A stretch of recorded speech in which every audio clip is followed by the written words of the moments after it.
कहते हैं शिव नाम लेने वाला भगवान शंकर का मंत्र जाप करने वाला एक अलग से ऊर्जा देने लगता है। शिव महापुराण के उमा संहिता में एक बात आती है। शिव महापुराण की उमा संहिता कहती है, जब सबके साथ बैठकर आप शिव जी के मंत्र का उच्चारण करते हैं, सबके साथ बैठकर जब आप भगवान शंकर के मंत्र का स्मरण करते हैं, सबके साथ बैठकर जब आप भगवान शंकर के मंत्र का उच्चारण करते हैं,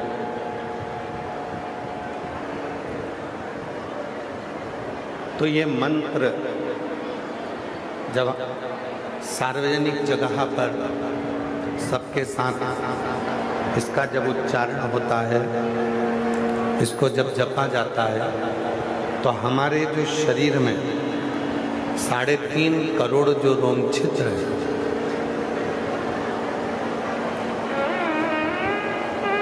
मनुष्य का जो शरीर है, मानव का जो देह है, मानव का जो शरीर है, मानव का जो शरीर है, मानव की जो देह है,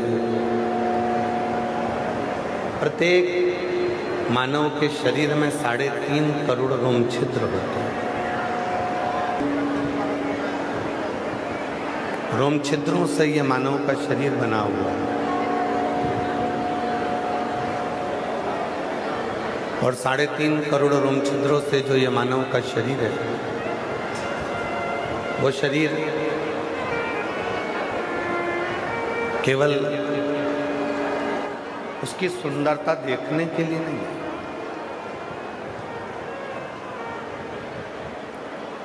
ये 3.5 करोड़ जितने रोम छिद्र अपने शरीर में होते हैं, इन रोम छिद्रों का एक नियम है कि इन रोम छिद्रों के माध्यम से भगवान की अविरल भक्ति को धारण करें। इन रोम छिद्रों के माध्यम से भगवान शंकर के मंत्र का उच्चारण करें। अब संसार का कोई भी मनुष्य एक दिन में 3.5 करोड़ बार भगवान का नाम नहीं ले सकता।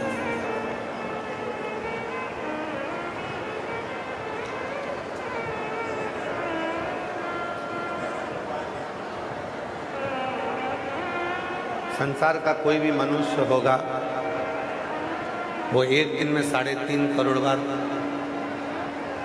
मंत्र का उच्चारण नहीं करता है, मंत्र जप नहीं करता है।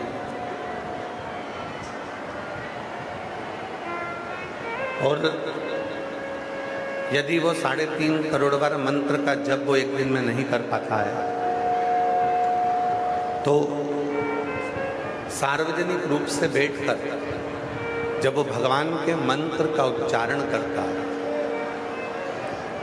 सार्वजनिक रूप से बैठकर जब भगवान के मंत्रों को जपता है, तो वो मंत्र सार्वजनिक रूप से जब निकलते हैं एक दूसरे के मुख से, तो वो तरंग बनकर टूटते हैं और टूटते हैं तो वो 3.5 करोड़ रोम छिद्रों को सिद्ध कर देते हैं और मनुष्य सिद्ध हो जाता है।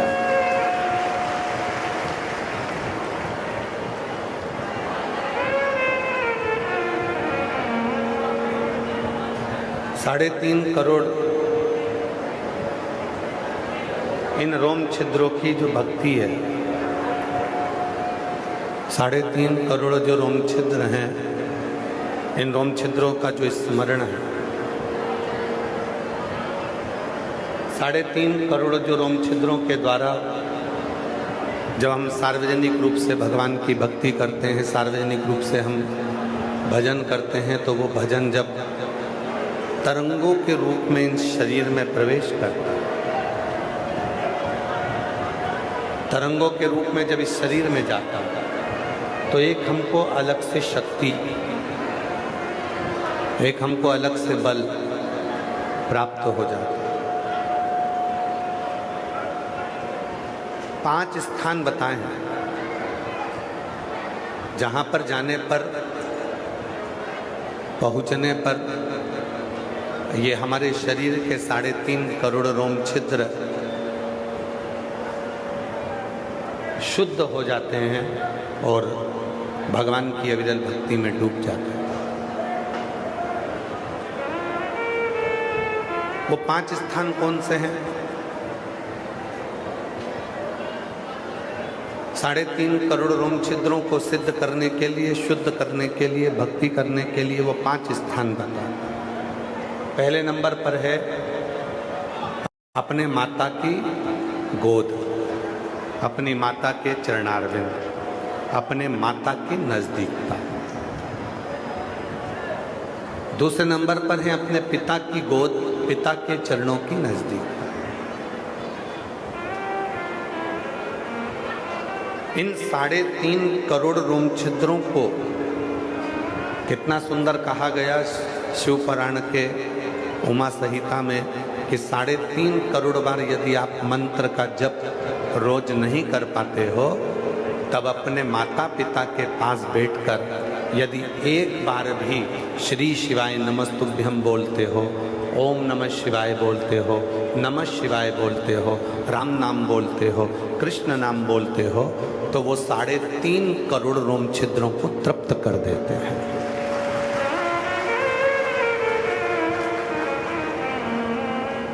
एक माता के चरणों में, पिता के चरणों में, माता के नजदीक में, पिता के नजदीक में, माता की गोद में, पिता की गोद में जिस मंत्र का उच्चारण हम करते हैं वो हमारे 3.5 करोड़ रोम छिद्रों को शुद्ध कर देते, सिद्ध कर देते।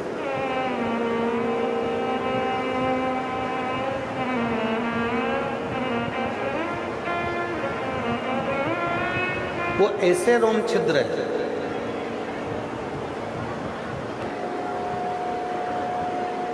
एक माता की गोद, एक पिता की गोद, एक माता के चरण, एक पिता के चरण, ये वो स्थान है जिन स्थान पर बैठकर आप और हम जितने मंत्र का जप करते हैं, एक बार भी अगर हम अपने मुख से अपनी माँ के नज़दीक में, अपने पिता के नज़दीक में बैठकर मंत्र का जप करते हैं तो वो 3.5 करोड़ बार मंत्र जप के बराबर प्राप्त हो जाता है। संसार के प्रत्येक मनुष्य को एक चीज सीखना चाहिए।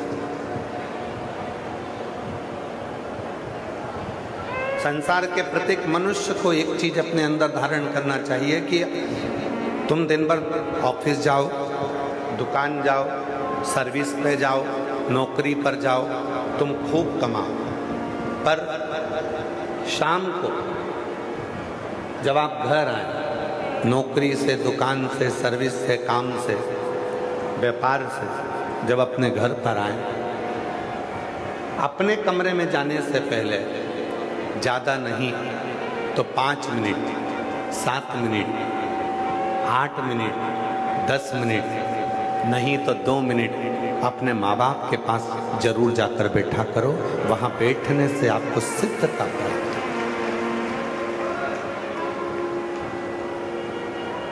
कुछ देर के लिए। आज दुनिया के लोग क्या करने में लगे?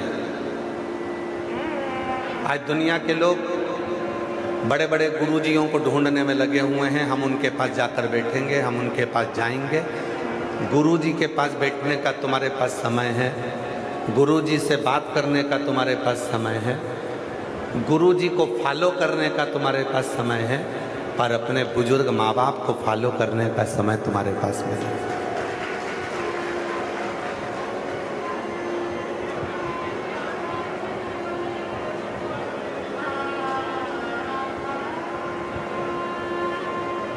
आप सब बैठे हुए हो। पहले के समय में इतने सारे खिलौने नहीं होते थे। पहले के समय में इतने सारे खिलौने नहीं होते थे। टायर ट्यूब,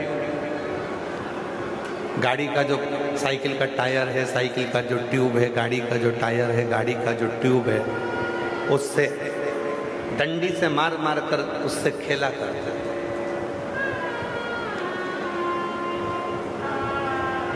यहाँ जितने मेरे जीजा बैठे हैं, जितने मेरे बेटा बैठे हैं, वो लोगों ने भी बचपन में अपने साइकिल के टायर से, गाड़ी के टायर से, ट्यूब से खेला।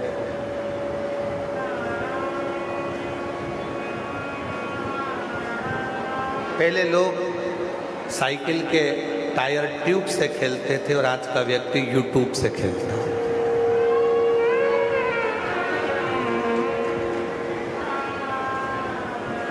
पहले टायर ट्यूब से खेलते थे, अब यूट्यूब से खेलते हैं। टायर ट्यूब से खेलते थे तो शरीर को लाभ होता था, यूट्यूब से खेलते हो तो शरीर को लाभ नहीं होता, बैंक खाली हो जाता है, घर का पैसा खाली हो जाता है, धन खाली हो जाता है, संपदा खाली हो जाती है। इसीलिए शिव महापुराण की कथा कहती है, 5 जगह बताई है जहां पर ये 3.5 करोड़, प्रत्येक मनुष्य के शरीर में रोम रोम, बारीक बारीक छेद। आप अपने हाथ को देखोगे, अपने शरीर को देखोगे तो बारीक बारीक, अपनी उंगलियों को देखोगे तो बारीक बारीक छेद तुमको नजर आएंगे। ये 3.5 करोड़ छिद्र हैं जो हमारे शरीर में हमें परमात्मा ने दिया। और ये 5 जगह पर ही शुद्ध और सिद्ध हो सकते।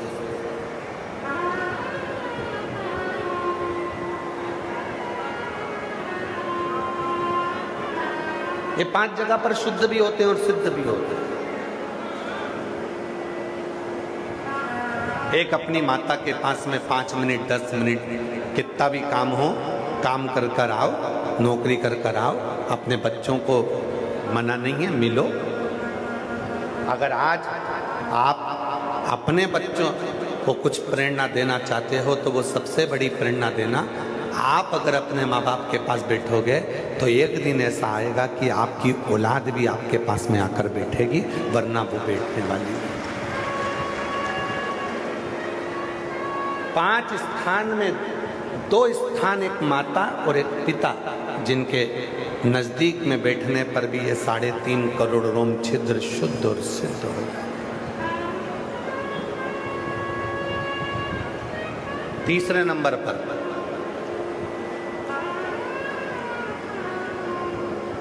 जिसको आप दिल से मानते हो, जिसको आप दिल से भजते हो, जिसको आप दिल से, हृदय से, चित्त से, जिसको आप सम्मान देते हो, आदर देते हो, सत्कार देते हो, अगर उसके पास बैठकर भी आप मंत्र का स्मरण करते हो तो वो आपको सुख देता है।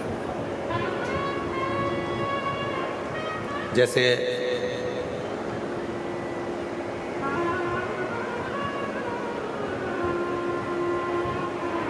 हम गाड़ी में आते हैं तो संदीप गर्ग जी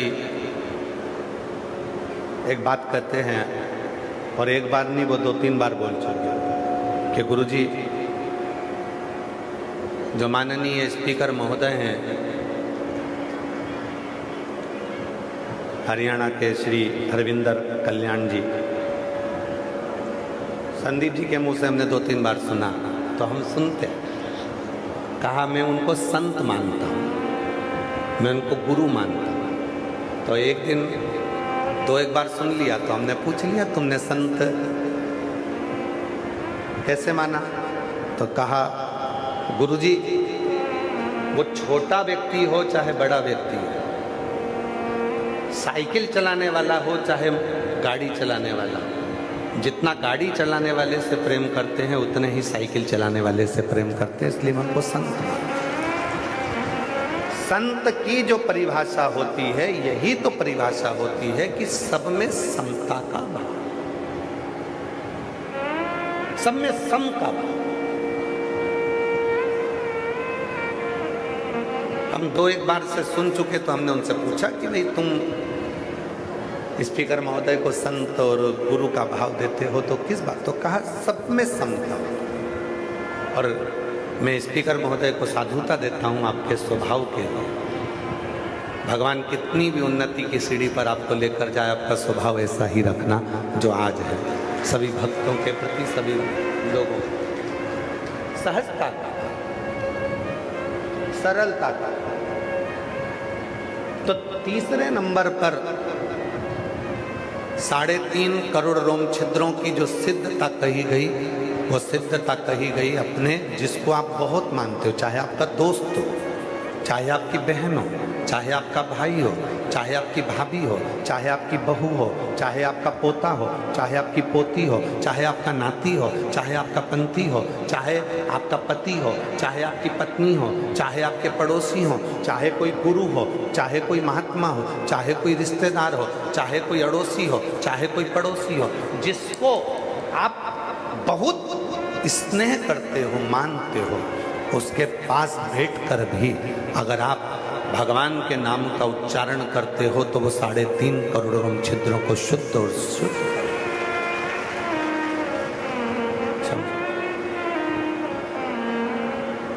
3.5 करोड़ रोम छिद्रों को भी शुद्ध और सिद्ध कर देता है। 3.5 करोड़। चौथे नंबर पर आया गुरु के पास बैठना।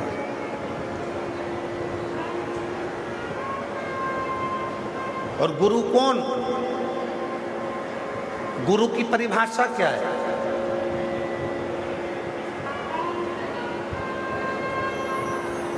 हमारे दीनानाथ जी एक लाइन गुनगुनाते हैं कि ऐसी प्रेम भिक्षा लाना रे जो गुरु ने,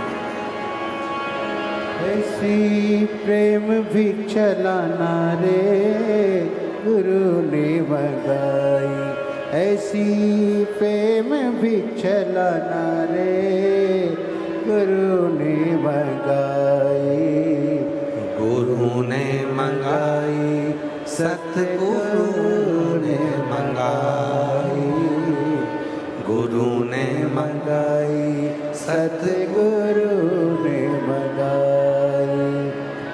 पहली भिक्षा जो जल की लाना, नदी नाले के पास न जाना, कुआं बावड़ी को छोड़ के आना, ऐसी गगरी भर के लाना रे गुरु ने मंगाई, ऐसी गगरी भर के लाना रे गुरु ने मंगाई।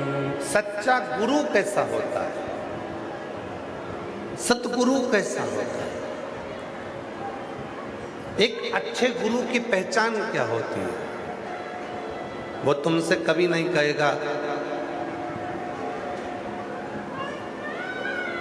कि गगरी भर कर लाना तो बहुत सारी लाना।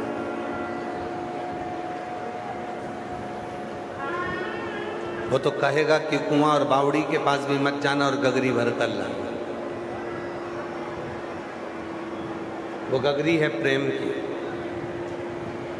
अहंकार का त्याग कर कर, आसक्ति का त्याग कर कर, वासना का त्याग कर कर, परिवार को नहीं छोड़ना है। सच्चा गुरु कभी नहीं कहता कि तू तेरा घर छोड़ दे।